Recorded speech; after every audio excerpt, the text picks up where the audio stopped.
Bonjour à toutes et à tous, je suis René Pelletier.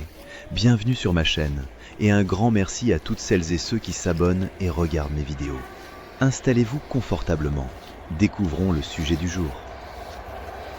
Quand on parle d'ampoules clignotantes, causes et solutions pour la réparation, on pense souvent à un simple défaut d'ampoule, alors qu'en réalité, ce phénomène peut révéler des problèmes très différents, parfois bénins, parfois plus sérieux. Et c'est justement ce que je vais décortiquer ici de façon claire et complète, parce qu'une lampe qui clignote n'est pas seulement agaçante, elle peut aussi fatiguer les yeux, perturber le sommeil, réduire la durée de vie du matériel et, dans certains cas, signaler un défaut électrique qu'il vaut mieux traiter avant qu'il n'empire.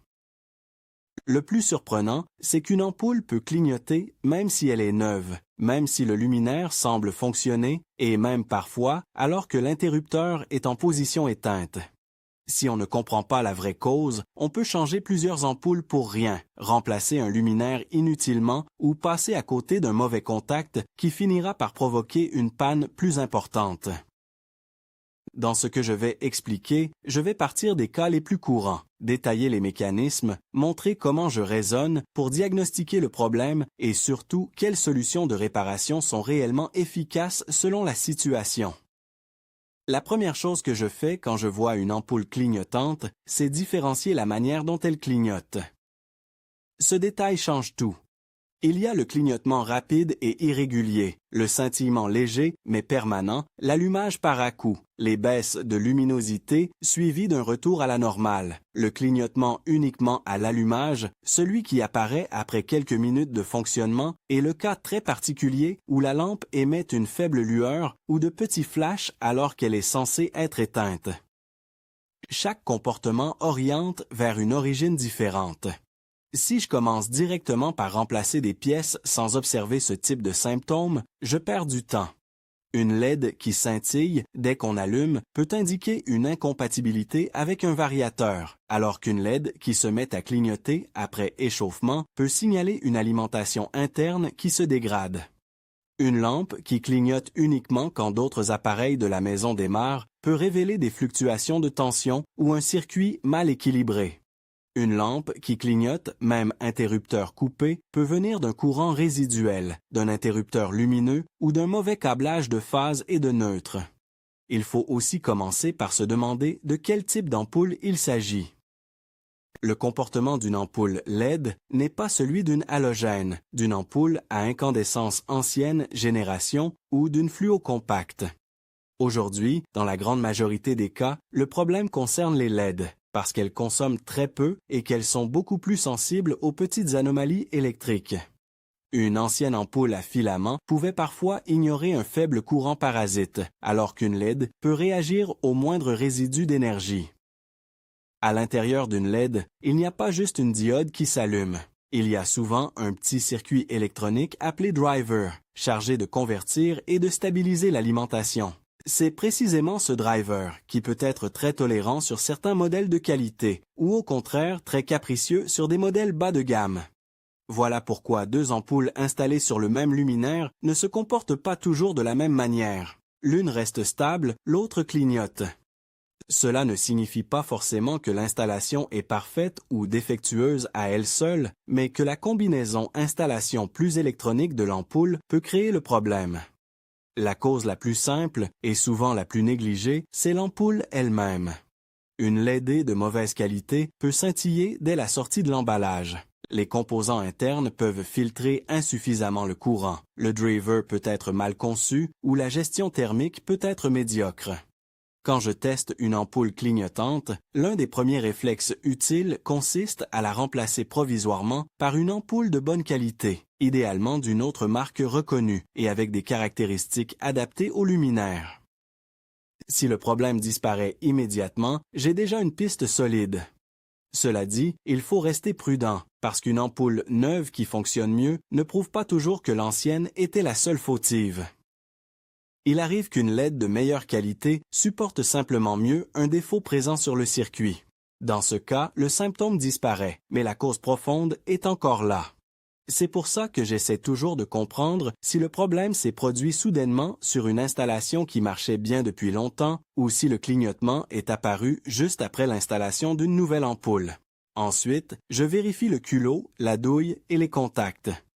Un faux contact mécanique ou électrique est une cause très fréquente de clignotement. Si le culot est légèrement mal vissé, si la douille est usée, si une languette de contact est trop écrasée, si de l'oxydation s'est formée, le courant peut passer par intermittence.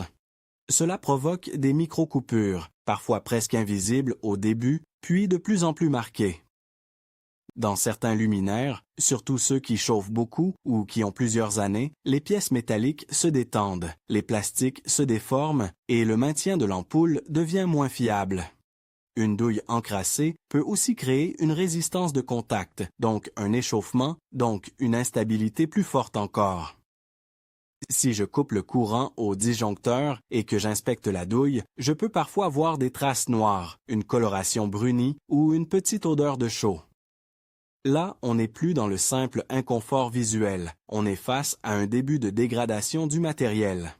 Dans un tel cas, la vraie réparation consiste souvent à remplacer la douille ou le luminaire, pas juste l'ampoule. Une autre cause extrêmement courante concerne l'interrupteur. Beaucoup de gens n'y pensent pas, mais l'interrupteur peut être le responsable direct du clignotement. Avec le temps, ces contacts internes s'usent, s'oxydent ou prennent du jeu. Quand on actionne l'interrupteur, le contact ne se fait plus de manière nette et stable. Il peut vibrer électriquement, créer une résistance variable, produire un micro-arc interne et faire scintiller la lampe. On le remarque parfois parce que l'ampoule clignote surtout quand on touche l'interrupteur, ou juste après l'allumage, ou encore parce qu'on entend un petit grésillement. Dans ce cas, remplacer l'interrupteur est souvent la bonne solution. Il y a aussi le cas spécifique des interrupteurs avec voyants lumineux, témoins ou rétroéclairage. Ces modèles laissent parfois passer un très faible courant, même en position éteinte. Avec une ancienne ampoule à filament, ce courant était trop faible pour produire un effet visible. Avec une LED, il peut suffire à charger lentement les condensateurs du driver. Résultat, la lampe accumule une petite charge, puis la libère sous forme d'un flash, bref, puis recommence. C'est la cause typique d'une ampoule LED qui clignote alors qu'elle est éteinte. La solution passe soit par le remplacement de l'interrupteur par un modèle sans voyant, soit par l'ajout d'un dispositif anti-scintillement adapté, soit par une correction du câblage selon la configuration du circuit. Le sujet du câblage est d'ailleurs central. Une lampe peut clignoter parce que la phase et le neutre ne sont pas interrompus de la bonne manière. En principe, c'est la phase qui doit être coupée par l'interrupteur. Si, au contraire, c'est le neutre qui est coupé et que la phase reste présente au niveau du luminaire, des phénomènes de tension parasite, d'induction ou de fuite peuvent apparaître plus facilement, surtout avec les LED. Cela peut provoquer une lueur résiduelle ou des clignotements occasionnels. En plus, cette situation est moins sûre pour les interventions, car le luminaire reste potentiellement sous tension même éteint. Je précise tout de suite qu'une vérification de câblage demande de vraies précautions. Si on ne maîtrise pas l'électricité domestique, mieux vaut ne pas improviser. Mais d'un point de vue diagnostique, savoir si l'interrupteur coupe bien la phase est essentiel. Dans certaines installations anciennes ou bricolées, on découvre des inversions, des repiquages mal faits, des boîtes de dérivation surchargées ou des connexions qui ont été modifiées sans respect des règles de base. Une ampoule clignotante peut alors être le premier indice visible d'un ensemble de défauts plus large. Je regarde aussi si le luminaire est piloté par un variateur. C'est une source classique de problèmes, surtout depuis l'arrivée massive des LED. Beaucoup de variateurs anciens ont été conçus pour des ampoules à incandescence ou halogène, avec une charge minimale assez élevée. Quand on remplace ces ampoules par des LED beaucoup moins consommatrices, le variateur travaille en dehors de sa plage optimale. Il peut ne pas réussir à stabiliser la forme du courant, ce qui provoque scintillement, clignotement, bourdonnement ou extinction partielle. Même si le variateur est officiellement compatible LED, encore faut-il que l'ampoule le soit aussi et que la charge totale du circuit soit suffisante. Une seule petite ampoule LED sur un variateur ancien, c'est presque la recette idéale pour obtenir des clignotements. La réparation peut consister à remplacer le variateur par un modèle spécifiquement conçu pour les LED. à choisir des ampoules dimmables réellement compatibles ou à supprimer le variateur si sa fonction n'est pas indispensable. Beaucoup d'utilisateurs achètent une ampoule LED standard et l'installent sur un variateur existant sans vérifier la compatibilité. Le résultat est très souvent un scintillement persistant, même avec du matériel neuf. Dans certains cas, le problème vient du transformateur ou de l'alimentation, notamment avec les spots basse tension. Si j'ai des spots LED 12 volts installés sur une ancienne alimentation prévue pour des halogènes, l'incompatibilité est fréquente. Les anciens transformateurs électroniques exigent souvent une charge minimale pour fonctionner correctement. Avec des LED, cette charge n'est plus atteinte, donc l'alimentation devient instable. Les spots s'allument, clignotent, s'éteignent, puis repartent. Il peut aussi y avoir un problème de tension de sortie mal régulé. La solution est alors de remplacer l'alimentation par un driver ou un transformateur compatible LED, avec la bonne puissance, la bonne tension et une marge de sécurité correcte. Il ne suffit pas de regarder le nombre de watts annoncé sur les spots. Il faut aussi vérifier si l'alimentation délivre du courant continu ou alternatif selon les besoins des ampoules, si elles supportent une faible charge et si les connexions sont en bon état. Beaucoup de réparations ratées viennent du fait qu'on remplace les spots mais pas l'alimentation, alors que c'est elle le vrai cœur du problème. Je prends également en compte la qualité générale du réseau électrique. Une ampoule clignotante isolée dans une seule pièce n'a pas la même signification que plusieurs lampes qui vacillent dans toute la maison. Si plusieurs points lumineux présentent le même comportement, surtout lorsqu'un gros appareil démarre, je pense aux variations de tension. Un réfrigérateur, une pompe, un climatiseur, un chauffe-eau ou certains outils peuvent provoquer des appels de courant qui perturbent brièvement l'alimentation, particulièrement dans une installation ancienne ou mal dimensionnée. On peut aussi observer des creux de tension dans des zones où le réseau est instable. Les LED de bonne qualité résistent mieux, mais elles ne font pas de miracle. Dans une maison, des connexions mal serrées au tableau, un neutre dégradé, des conducteurs sous-dimensionnés ou des lignes surchargées peuvent provoquer des fluctuations visibles. Là, il ne faut pas se contenter de traiter la lampe. Il faut remonter à l'origine de l'instabilité. Une connexion desserrée sur le neutre, par exemple, peut engendrer des symptômes très bizarres et potentiellement dangereux avec des variations de luminosité imprévisibles. Si les lampes deviennent plus lumineuses, puis plus faibles selon l'utilisation d'autres appareils, c'est un signal d'alerte qu'il faut prendre au sérieux. La température est une autre variable importante, surtout pour les LED intégrés et les luminaires fermés. Une ampoule LED n'aime pas la surchauffe. Même si elle consomme peu, elle produit de la chaleur au niveau de son électronique. Si le luminaire est mal ventilé, si l'ampoule est enfermée dans un globe non adapté, si elle est trop puissante pour l'espace disponible ou si elle est installée près d'une source chaude, le driver peut surchauffer. Certains modèles se mettent alors en protection thermique partielle, ce qui provoque une baisse de luminosité ou un clignotement après quelques minutes de fonctionnement. C'est un cas typique où la lampe fonctionne bien à froid, puis devient instable à chaud. Beaucoup de gens pensent alors à un problème de réseau, alors que l'environnement thermique est en cause. La réparation passe par le choix d'une ampoule adaptée au luminaire fermé, par une puissance plus raisonnable ou par le remplacement du luminaire si sa conception favorise excessivement la chaleur. Il existe aussi les parasites électriques et les tensions induites, surtout sur les circuits où des câbles d'éclairage passent à proximité d'autres conducteurs. Sur de longues distances, un très faible courant peut apparaître par couplage capacitif, suffisant pour faire réagir certaines LED. Ce phénomène est plus visible avec des ampoules très sensibles et des installations où plusieurs fils sont regroupés dans la même gaine. Ce n'est pas forcément un défaut grave, mais c'est une cause possible d'une légère lueur résiduelle ou de petits flashs.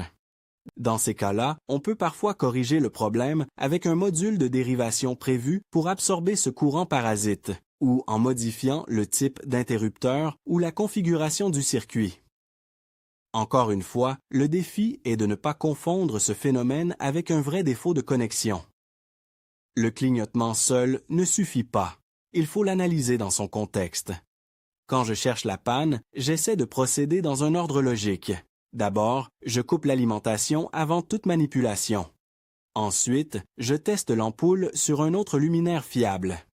Si elle clignote aussi ailleurs, je suspecte fortement l'ampoule. Si elle fonctionne normalement ailleurs, je reviens vers le luminaire ou le circuit. Puis je teste une autre ampoule de qualité sur le luminaire concerné. Si cette seconde ampoule clignote également, ce n'est probablement pas juste une question d'ampoule. J'observe ensuite si le phénomène se produit interrupteur allumé, éteint, au démarrage ou après échauffement. Je vérifie s'il y a un variateur, un interrupteur à voyant, un transformateur, plusieurs lampes sur le même circuit ou d'autres symptômes dans la maison. Je regarde la douille, les connexions visibles, les traces de chauffe, les fils desserrés, les bornes mal serrées. Une borne qui tient visuellement n'est pas forcément bien serrée électriquement. Un simple jeu minime peut suffire à créer des micro-coupures sous charge. Dans une boîte de dérivation, un domino vieillissant ou un connecteur mal enclenché peut faire clignoter la lampe pendant des semaines avant de provoquer une panne franche. Je fais attention aussi à un piège très courant, croire qu'une ampoule qui clignote est forcément réparable. Dans certains cas, la bonne solution n'est pas la réparation de l'ampoule, mais son remplacement.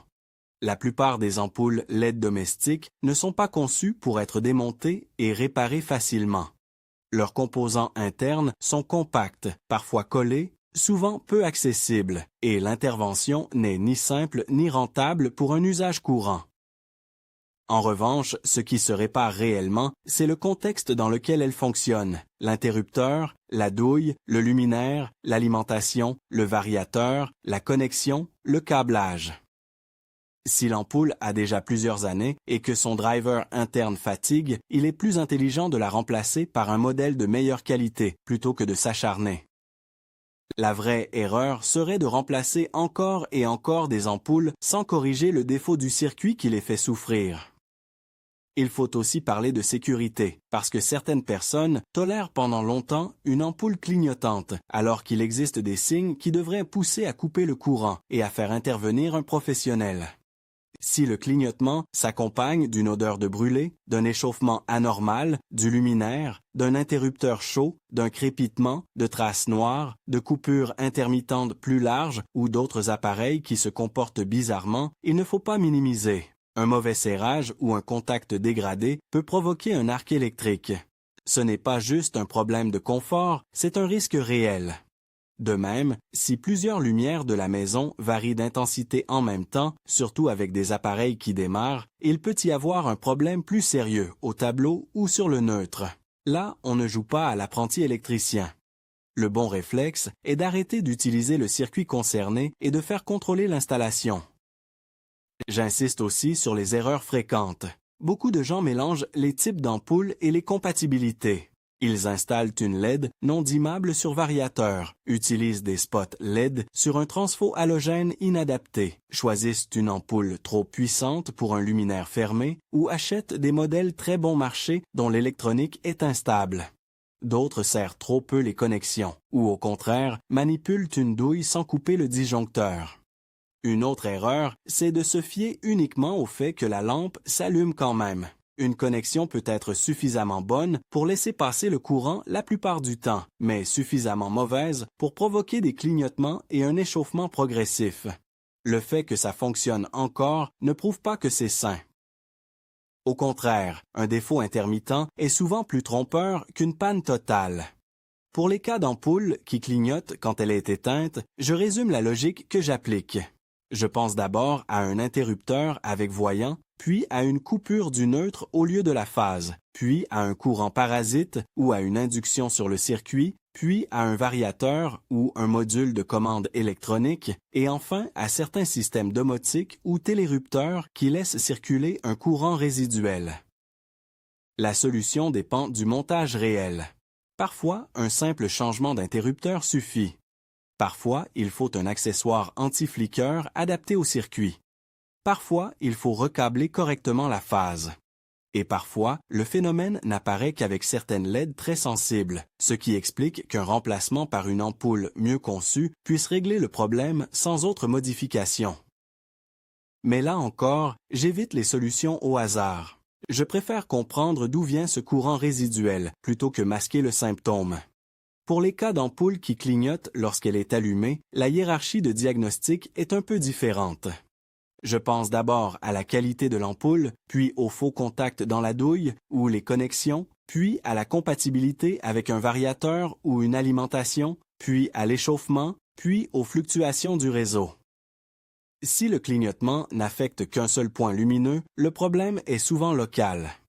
Si plusieurs lampes d'un même circuit sont touchées, je regarde du côté de la ligne, de la boîte de dérivation, du variateur commun ou du disjoncteur associé. Si toute la maison vacille, je m'oriente vers un défaut plus global. Le contexte est toujours déterminant. Dans les installations plus récentes, on rencontre aussi des systèmes connectés, des télérupteurs électroniques, des détecteurs de mouvement et des modules domotiques. Tous ces éléments peuvent influencer le comportement des LED. Certains laissent passer un courant résiduel d'alimentation interne, d'autres exigent une charge minimale. D'autres encore ne sont compatibles qu'avec certaines ampoules. On se retrouve alors avec une lampe qui clignote ou qui reste faiblement allumée alors que le câblage classique semble correct. Dans ce cas, la réparation ne consiste pas forcément à changer toute l'installation, mais à vérifier la compatibilité entre le module de commande et la charge LED, parfois à ajouter un bypass prévu par le fabricant ou à choisir une ampoule moins sensible. C'est un domaine où beaucoup de pannes viennent d'un assemblage d'éléments individuellement corrects mais mal assortis entre eux. Si je devais donner la logique la plus efficace pour résoudre durablement le problème, je dirais qu'il faut toujours raisonner en chaîne. L'ampoule n'est qu'un maillon. Je vérifie la source lumineuse, le support mécanique, la commande, l'alimentation et le circuit. Je ne remplace pas 3 pièces à l'aveugle en espérant que l'une d'elles réglera le souci.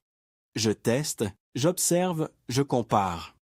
Une bonne méthode permet souvent d'identifier la cause avec très peu d'intervention, et plus le diagnostic est précis, plus la réparation est fiable.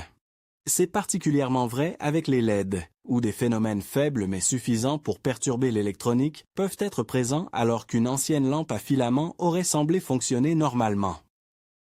Enfin, je veux insister sur un point simple mais important. Une ampoule clignotante n'est jamais quelque chose qu'il faut ignorer durablement. Même si la cause se révèle finalement mineure, comme une LED de mauvaise qualité ou un interrupteur à voyant, le clignotement est un symptôme.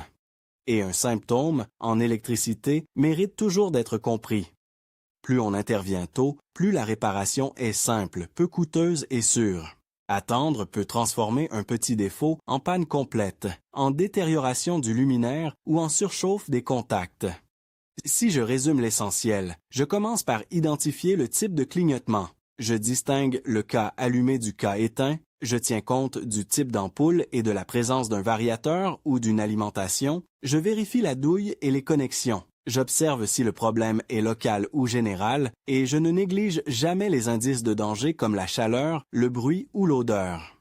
Avec cette approche, on peut résoudre la grande majorité des cas d'ampoules clignotantes de manière logique et durable, sans dépenses inutiles et sans remplacer des éléments au hasard.